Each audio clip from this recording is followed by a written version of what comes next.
You already know what it is. It's your boy Laid Back with another reaction, another review, another episode. Hey, Andrew Tate, you up to bat. Bah. It's your boy Laid Back. Welcome back to my channel. Hey, two things we gotta do. You gotta hit that subscribe button. I'm drinking this water. You already know what it is, man. The kids to be free in 2023. Kids to be free in 2023.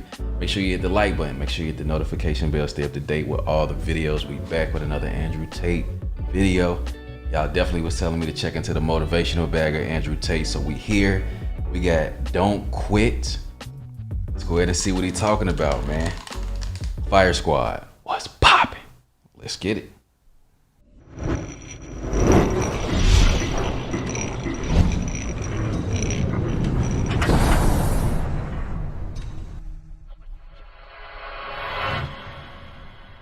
I can never be depressed if I never slow down.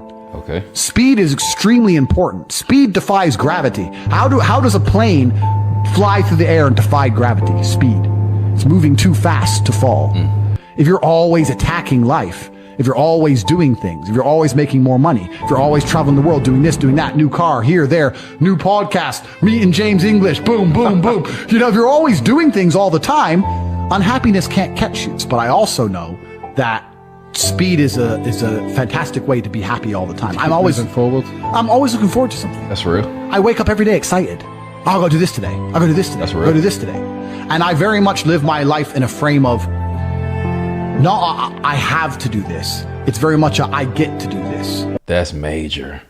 Not I have to do, but I get to do. Once you start changing those words, man, and you start really changing them, the small words, it start changing the perspective on how you see things, and your appreciation and your gratitude start to change. Your whole perception start to change. Just change them words. I swear that is very true. There's another thing that a lot of people make a mistake with when I talk to them, like, I have to go to work today. Change your language. What'd I just say? I get to go to work today. Imagine you had no job. It'd be worse, right? Because otherwise you wouldn't be working. So you get to go to work. I have to fix the car. At least you have a car. Right. You get to fix your car. Right. Most people don't got one. I have to go get the kids. You get to go get the kids because you have these beautiful children who love you. Right. You understand? People's, even their own language is wrong. The world can be framed. Maybe I'm completely crazy. Maybe I'm full of shit, like you said. Maybe I am. But the frames I've installed in my mind are all beneficial to me. So if that makes me crazy and full of shit, good. Because I can't become depressed. So you can sit there and tell me I'm full of shit while you're depressed, and I'm happy. And I would never want to adopt the thinking of a depressed person. People will shield laziness with anything. No one wants to admit they're lazy. So they'll shield it with disbelief. That's a scam. Or, I don't work hard, I work smart. Bollocks. More cover. For just anything it takes to say, I don't want to work. Do you believe in that? Work smarter, not harder?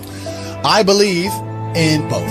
Yeah. That's real. But there's a time when it comes to work smart. And most people are trying to do the smart work before they do the hard work. It's kind of like talent, right? You don't notice if you're talented at something until all the hard work's done. Yep. I could be the most talented tennis player in the world, but I don't play tennis. So if I go down the tennis court, Joe Schmo is going to smoke me. I don't get to see my talent until I've worked so hard that I'm in the top 1%, and now I'm beating them because I have some God-given gift. Yeah. You understand? Yeah. You have to do the hard work first. If there's no hard work, there's no smart work. So someone's going to sit there and go, I work smart, I don't work hard, so I only have to work an hour a day.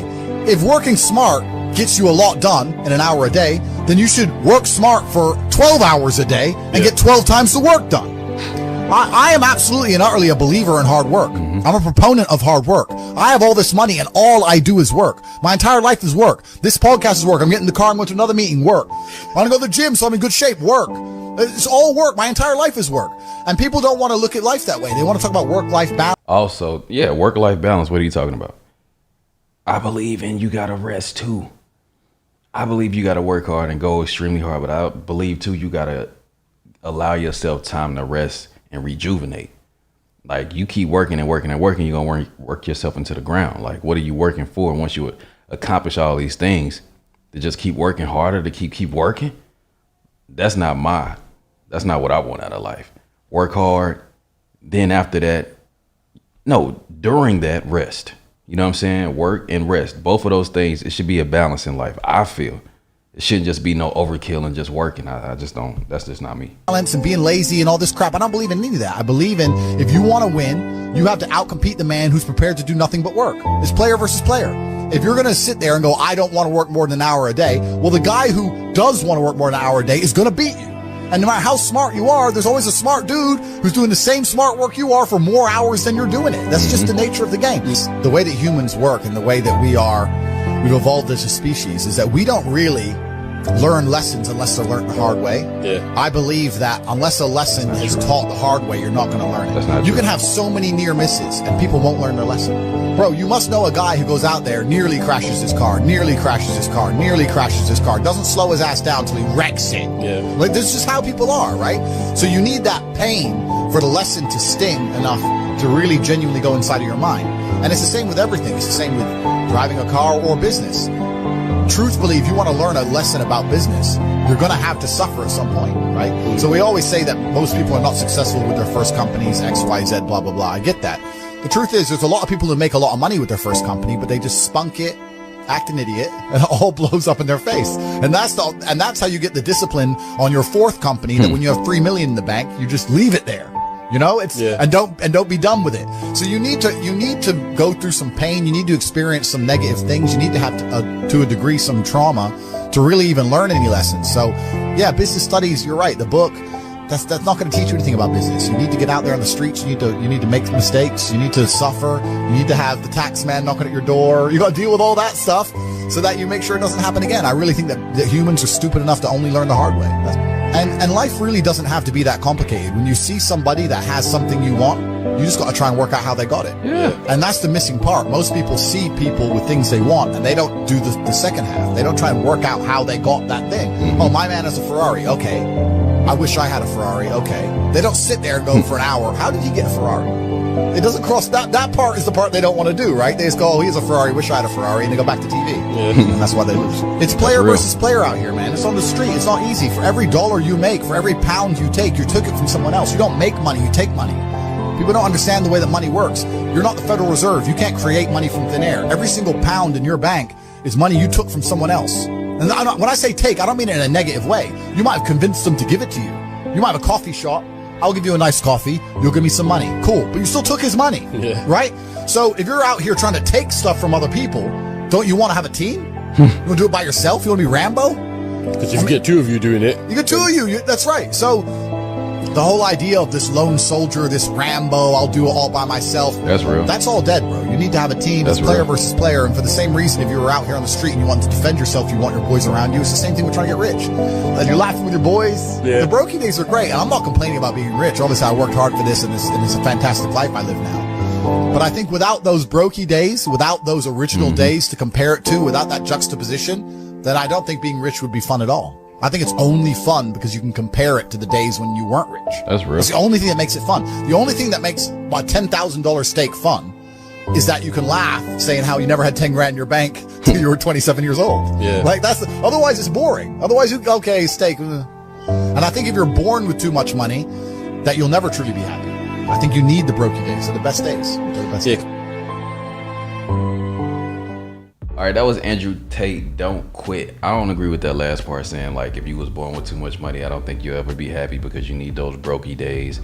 I don't think happiness revolves around money, at least not for me. You know what I'm saying? Like, so maybe if that's what you doing and you know, the whole money thing is just like your thing for you, but then that's gonna be a tough one because money come and go. You know what I'm saying? So. But I definitely think of some things that he said in there that was real. You definitely need your team. You definitely want to make sure that you have a team around you that's strong and that y'all can go get those things together. You know what I'm saying? And it's better to have success with people instead of just being by yourself. So yeah, it's definitely some things in there that he was saying that was real, especially when he was talking about changing your language and changing how you speak about certain things. That's definitely important. And that's definitely something that I implement in my life and been doing it for a few years now with just making sure I change the way I speak. Making sure that I'm more positive about my speech and not just, you know, condescending or negative about it. And also just keeping an optimistic and, you know, mindset towards the things that I want out of life and towards myself. A lot of people got to start there. Start speaking more positively over yourself.